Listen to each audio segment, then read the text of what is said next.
네, 안녕하세요. 기사 요약 서비스에 대해 발표할 3조 윤현민입니다. 발표 순서는 문제 정의, 서비스 설계, 개발, 조직 순으로 진행하겠습니다. 문제 정의 부분에서는 저희가 일상생활에서 불편함을 느껴 기사 요약 서비스를 만들게 된 배경에 대해 설명하겠습니다. 이 사진은 국내 언론사의 웹페이지입니다. 뉴스 기사는 정치, 경제, 사회, 문화 등 다양한 분야에서 하루에 수백 개씩 업로드되고 있습니다. 하지만 바쁜 일상을 보내는 현대인들이 모든 분야의 기사를 일일이 읽는 것은 현실적으로 어려운 일입니다. 대부분의 사람들이 그렇듯 흥미로워 보이는 제목의 기사만 읽거나 혹은 저처럼 기사의 제목만 읽는 경우도 있을 겁니다. 이런 상황에서 기사의 내용을 요약해서 정리해주는 서비스가 있다면 시간 절약도 되며 다양한 분야의 정보를 습득하기 용이할 것이라 생각해 최신 기사를 찾은 후 찾은 기사의 내용을 요약해주는 서비스를 개발하기로 결정했습니다. 이 서비스를 완성하기 위해서는 최신 기사를 찾는 기능과 찾은 기사의 내용을 요약해주는 기능이 필요합니다. 어떤 API와 생성 AI를 사용할지 고민한 결과 저희는 기사를 찾는 데에는 빙 웹서치 API, 그리고 기사의 내용을 요약하는 데는 구글 버텍스 AI의 텍스트 제너레이션 모델을 사용하기로 결정했습니다.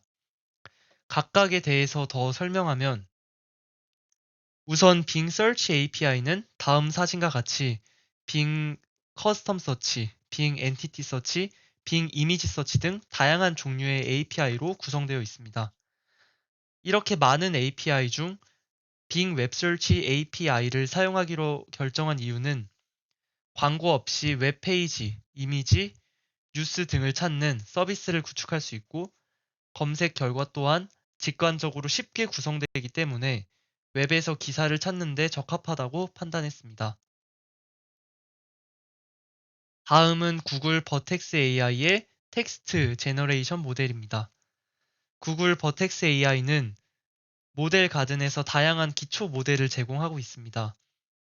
이 모델들은 구글에서 미리 학습하여 배포한 모델로 생성형 AI 스튜디오에서 사용자의 요구에 맞게 조정하고 미세 조정할 수 있습니다. 이 중 텍스트 제너레이션 모델은 생성 AI 모델 중 하나로 주어진 입력 텍스트를 기반으로 새로운 텍스트를 생성하는 데 사용되며 다양한 언어 작업에 사용될 수 있습니다. 버텍스 AI에서 제공하는 텍스트 제너레이션 모델은 두 가지로 텍스트 바이슨과 텍스트 임베딩이 있습니다.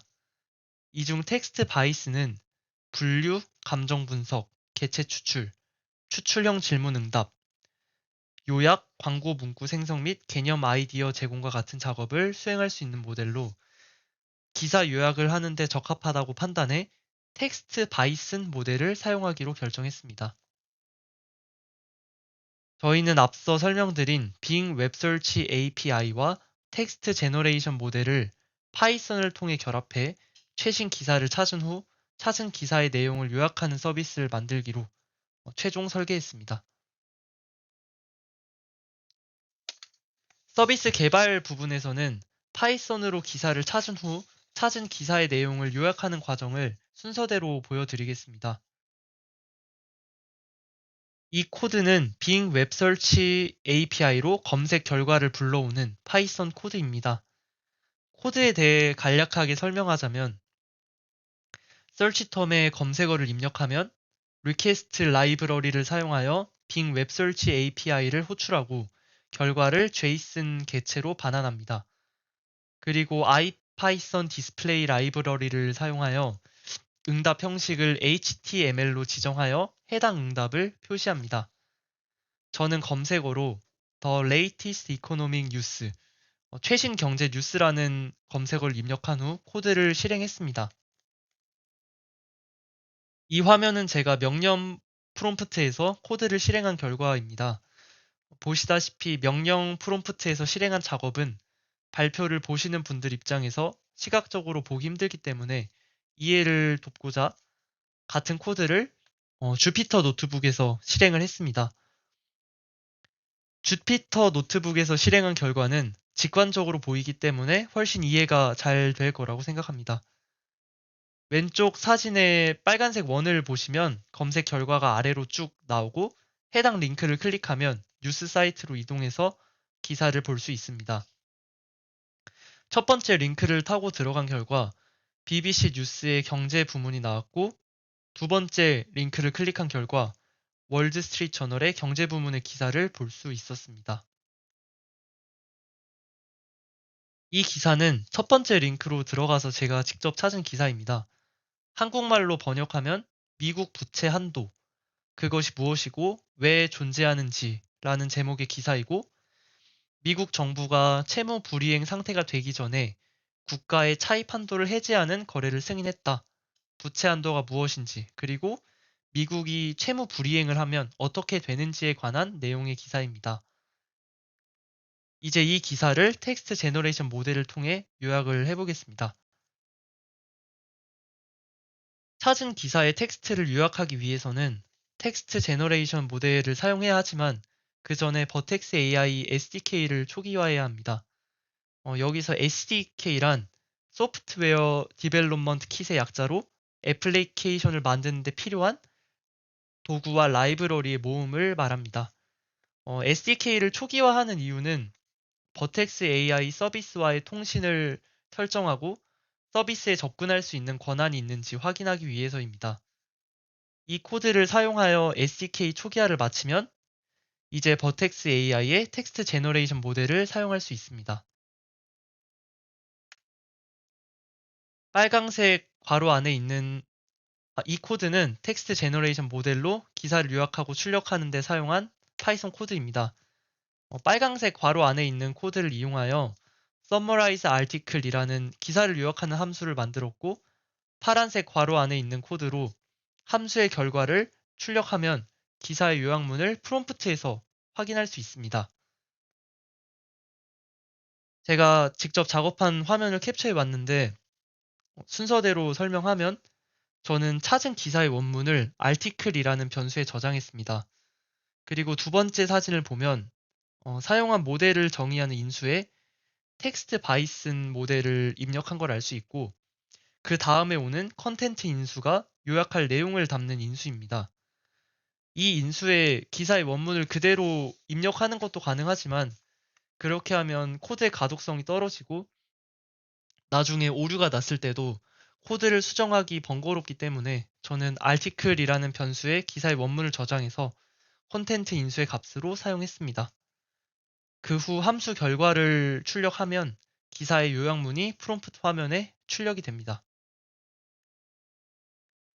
요약문의 결과를 명확하게 보여드리고 싶어서 기사의 원문과 요약문의 텍스트 길이를 비교해 봤습니다. 보시면 기사 원문의 텍스트의 길이는 5472字, 이게 요약문은 619개로 텍스트가 요약된 수치를 확인할 수 있습니다. 물론 텍스트의 길이가 많이 요약되었다는 것이 무조건적으로 좋은 모델이라는 것은 아니지만 구체적인 수치를 보여드리고 싶은 마음에 발표 자료에 추가하게 되었습니다. 그리고 요약문은 파란색 테두리 안에 보시는 것과 같이 요약이 됐는데 영어로 보면 요약이 잘 됐는지 이해하기 어려울 것 같아 아래 파파고를 통해 번역한 내용도 같이 PPT에 담았습니다. 여기까지 파이썬을 통해 기사를 찾고 찾은 기사의 내용을 요약하는 과정을 설명했고 마지막 조직 부분으로 넘어가겠습니다. 조직에서는 이번 프로젝트를 준비한 과정과 어려움, 그리고 조원들의 역할에 대해 말하고 발표 마치겠습니다. 저희는 활동 내용과 시간을 기입한 활동별 시간 계획표를 세워서 일정 관리를 했습니다. 빨강색 화살표는 활동을 계획한 기간이고 파란색 화살표는 실제로 이 활동을 다 끝낸 기간입니다. 대부분의 계획은 계획한 대로 다 마무리했지만 빙 웹서치 API를 구현하고 버텍스 AI SDK를 초기화하는 데 시간이 오래 걸렸습니다. 빙 웹서치 API의 구독키를 생성하는 작업과 SDK를 초기화하는 데 필요한 인수의 값들을 생성하고 계정을 인증하는 과정이 생소해서 시간이 지체된 것 같습니다. 일정표를 통해 전체 진행 상황을 한 번에 파악할 수 있고 낭비하는 시간 없이 체계적으로 프로젝트를 진행할 수 있었습니다. 프로젝트를 하면서 어려웠던 점은 아무래도 생성 AI에 대한 개념 부족으로 주제 선정이 어려웠고 API를 결합해서 새롭게 서비스를 만들라는 말이 처음에는 이해가 가지 않았습니다. 그리고 파이썬 코드는 공식 문서에 자세하게 설명되어 있어서 따라하기 어렵지 않았지만 그 코드 안에 있는 인수들의 값을 발급받고 필요한 패키지를 설치하며 계정을 인증받는 과정, 작업 환경을 구축하는 데 시간이 오래 걸리고 어려움을 느꼈습니다. 하지만 조원들 간의 팀워크를 통해 어려움을 극복하고 프로젝트를 잘 마무리할 수 있었습니다. 어, 저와 조원들의 역할과 간략한 소감입니다. 저는 서비스의 개발과 발표를 맡았고, 권소윤님과 유서연님이 서비스의 전반적인 기획과 PPT 제작을 맡아서 프로젝트를 수행했습니다. 네, 이상으로 기사 요약 서비스에 대한 발표 마치겠습니다. 감사합니다.